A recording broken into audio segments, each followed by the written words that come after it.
Good afternoon friends, welcome back to my another new video. দেখো তোমাদের সঙ্গে আজকে যেটি শেয়ার করব সেটা হচ্ছে নভেম্বর মাসে গোলাপ গাছের প্রুনিংটা অত্যন্ত জরুরি। যারা তোমরা গোলাপ গাছ পছন্দ করো, সারা বছর যারা গোলাপ গাছ করতে ভালোবাসো, তারা কিন্তু যে পুরনো গাছগুলো আছে তারা কিন্তু অবশ্যই কিন্তু এই নভেম্বরে শুরুতেই, অক্টোবরে করলে বেশি ভালো হতো। যারা দেরি করে ফেলেছো কোনো অসুবিধা নেই, নভেম্বরে তারা কিন্তু একটা প্রুনিং কিন্তু অবশ্যই করে দেবে। প্রুনিং করার ফলে যেটা হয়, নতুন নতুন কিন্তু এই ধরনের ব্রাঞ্চগুলো এসে যায়, নতুন নতুন পাতা এবং কুড়ি। এটা এখনও কুড়ি আসেনি, নতুন পাতা। তোমরা সহজে বুঝতে পারছো, ব্রাঞ্চগুলো অসংখ্য ব্রাঞ্চ আসবে এবং খুব সুন্দর ফুল দেবে। যেহেতু এটা শীতের শুরু, কুয়াশা পড়ছে এবং শীতের যেহেতু শুরু, একটা ফুলটা কিন্তু খুব সুন্দরভাবে, এটা দেখো অর্ধ প্রস্ফুটিত আছে, পুরো ফোটেনি।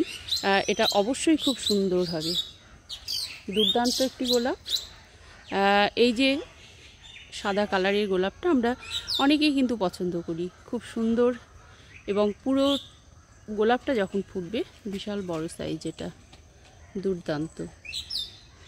তো তোমরা বন্ধুরা যারা গোলাপ পছন্দ করো তারা দেরি করে ফেললেও অসুবিধে নেই, নভেম্বরের শুরুতে তোমরা কিন্তু গোলাপ গাছের প্রুনিংটা করে ফেলো।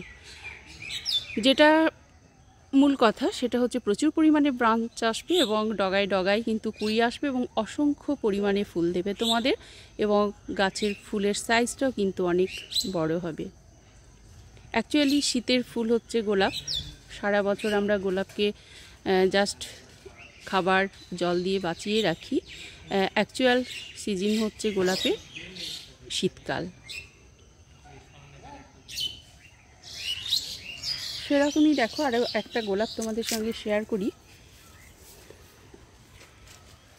এই যে দেখো, এটা একটা থোকা গোলাপ, অপূর্ব সুন্দর কালার, এবং যেহেতু এটা থোকা গোলাপ, পাশাপাশি দেখো অসংখ্য কুড়ি। এগুলো দেখো যদি প্রুনিং করা না হতো তাহলে কিন্তু কখনোই কিন্তু এত কুড়ি আসতো না, বা এই যে খুব মিষ্টি একটা কালার, এই কালার কিন্তু আমরা পেতাম না। যেহেতু শীতের শুরুতেই এত সুন্দর গোলাপ, সেটা একমাত্র প্রুনিং এবং গোলাপ গাছের যে সারা বছরের যে যত্নটা, মানে জল এবং খাবার নির্দিষ্ট সময়ে, গোলাপের যে একটা মিক্সড যে খাবার, সেটা কিন্তু অত্যন্ত জরুরি। দেখো এটা গোলাপটার কালারখানা দেখো, এবং কুড়িগুলো কতগুলো এসেছে দেখো, অলরেডি 4খানা 5খানা কুড়ি, এবং মাঝখানে খুব সুন্দর একটি কালারের কিন্তু ফুল আমরা দেখতে পাচ্ছি, অসাধারণ কালার। তো তোমরা এরকম ফুল পেতে অবশ্যই কিন্তু গোলাপ গাছের প্রুনিংটা করে দেবে।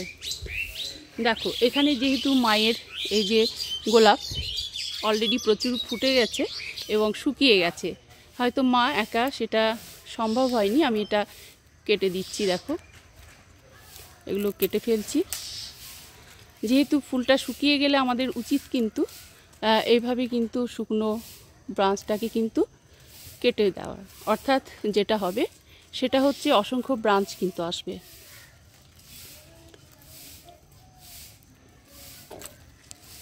অসংখ্য ব্রাঞ্চ আসবে এবং ফুলগুলো খুব ভালো হবে। দেখো যেটা আমি করে দিলাম,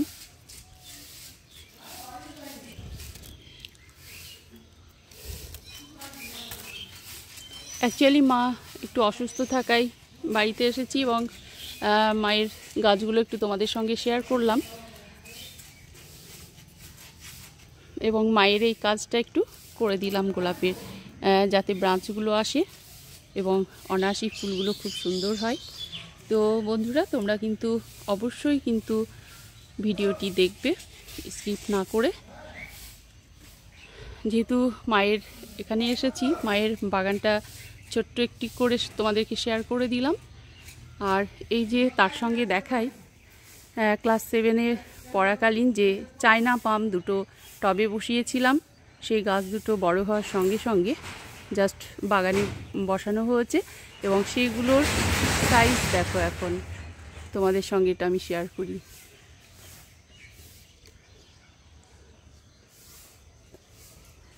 দেখো কি বিশাল বড় হয়েছে।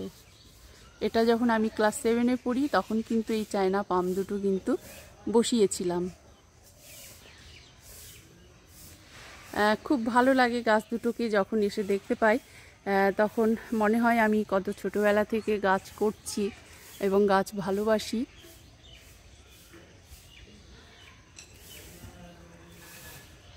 সেই সাথে মায়ের বাড়িটা একটু তোমাদের সঙ্গে সেটা শেয়ার করি।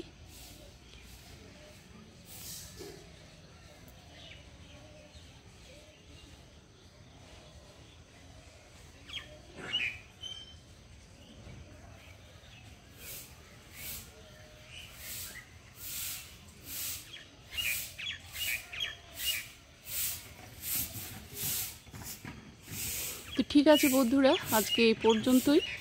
পরবর্তীতে নতুন কোনো ভিডিও নিয়ে আবারও তোমাদের সঙ্গে দেখা হবে। ততক্ষণ তোমরা খুব খুব ভালো থেকো, সুস্থ থেকো এবং সবুজের সঙ্গে অবশ্যই থেকো।